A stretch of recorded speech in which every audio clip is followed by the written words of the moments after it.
ฬาวอลเลย์บอลประเพณีตำรวจประจำปี 2568 ต่อไปเป็นการแข่งขันในคู่ที่ 6 ระหว่างทีมสถานีตำรวจภูธรดอนตาลพบกับทีมสถานีตำรวจภูธรคำชะอี รายนามกรรมการผู้ตัดสินที่ 1 ปกป้องกลางประพันธ์ผู้ตัดสินที่ 2 ชัชวาลจันชนะ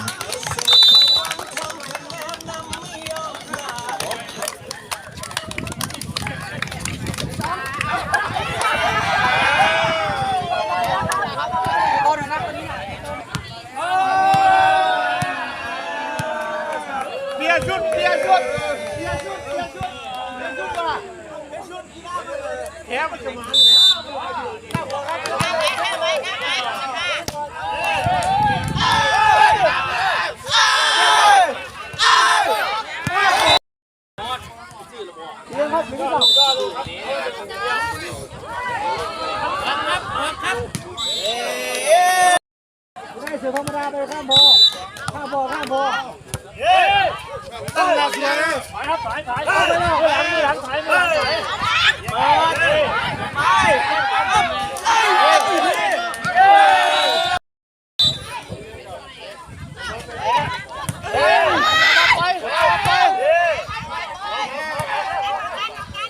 ือหลัง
เราวิ่งใส่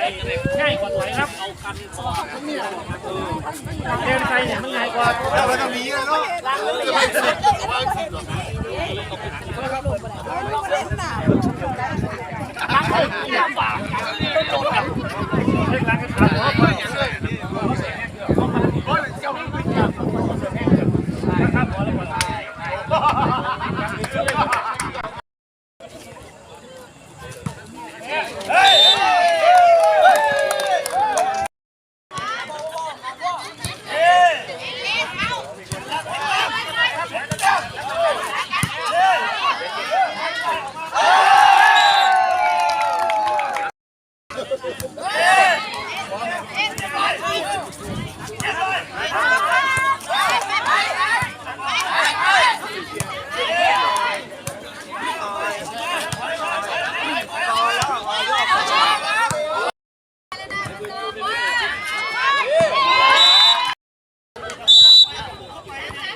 พี่นกถอยออกมาพี่นกถอยเฮ้ยพี่นกถอยออกมาพี่นก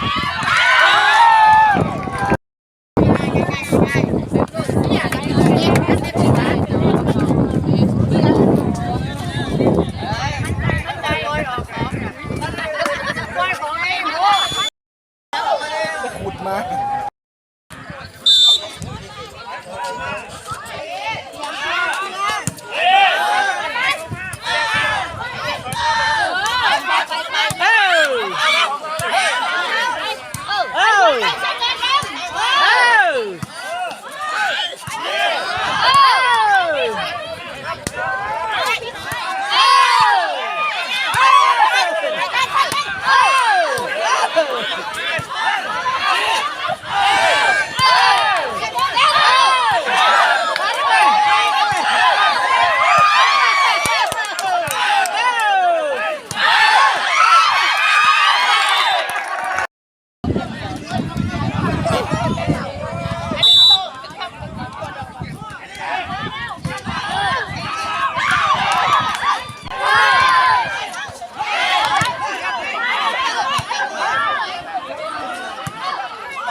ดู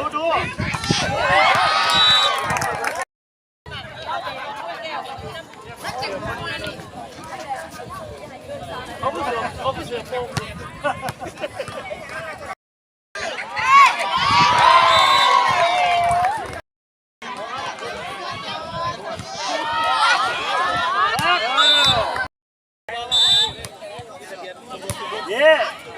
เรียบร้อย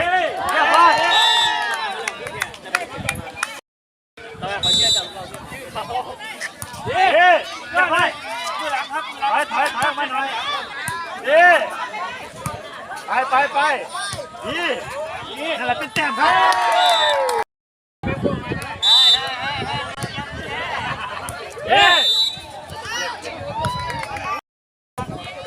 สบาย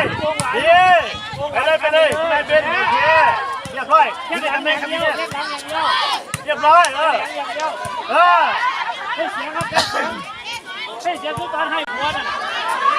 นั่นแหละ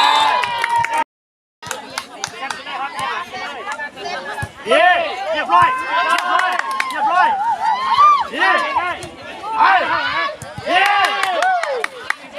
เอาที่บนถอยออกมาข้างหลังนั่น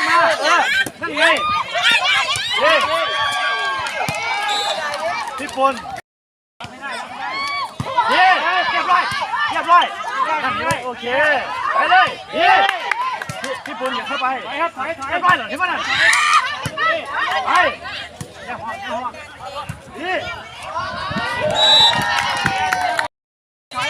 อยู่ในตำแหน่งนะครับถอยนะครับไปมันขึ้นไปพี่น้องอย่าโหใจเย็น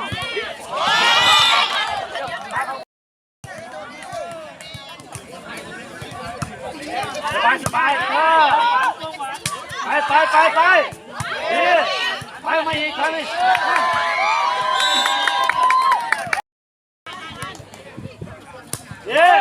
เรียบร้อยพี่น้องใจเย็นเด้อพี่นี่ใจเย็นเรียบร้อย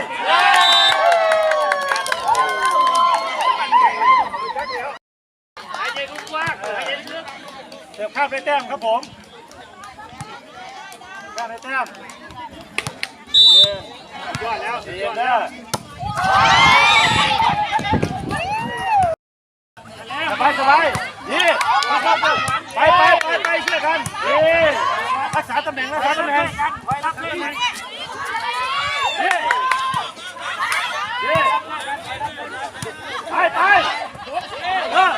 ะเป็นแต้ม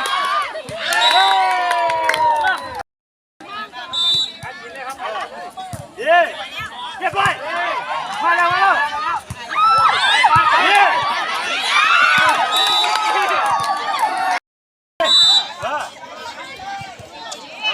ดีสบายไปเลยนี่ไปครับถอยเรียบร้อยนี่ไ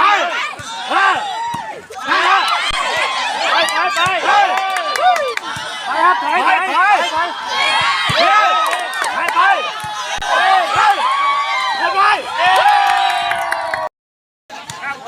ข้ามพอเต็มไว้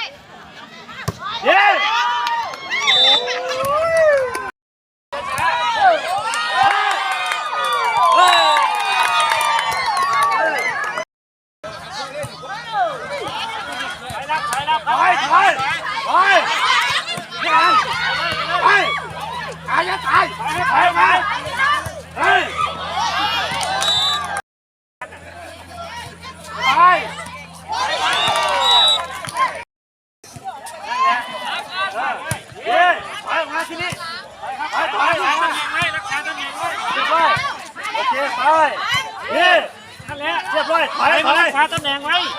แค่นั้นสบายขึ้นหน่อยไปเรียบร้อย